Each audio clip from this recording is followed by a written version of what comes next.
हुसड़ी खां त ॻोठ गुलबैग सोलंगी में कंपनी जो टावर लॻाईंदे पोरियत किरी फो थी वियो आहे। अव्हांखे ॿुधायूं त पंजाब जो रवासी 35 वरनि जो रज़ाक मोबाइल कंपनी जे टावर तां किरी फो थियो, लाश अस्पताल मुंतक़िल कयो वियो आहे।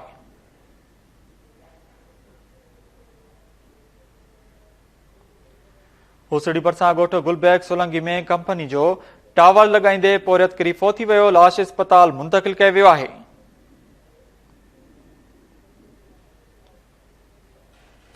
अव्हांखे अपडेट कयूं त पंजाब जो रवासी 35 वरनि जो रज़ाक मोबाइल कंपनी जे टावर तां किरी फो थी वियो आहे।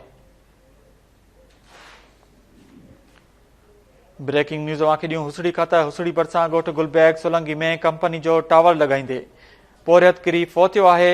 अव्हांखे इहो ॿुधायूं त पंजाब जो रवासी 35 वरनि जो रज़ाक मोबाइल कंपनी जे टावर तां किरी फो थियो आहे, लाश अस्पताल मुंतक़िल कयो वियो आहे।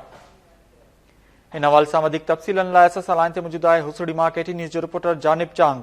जी जानिब, अपडेट कजो।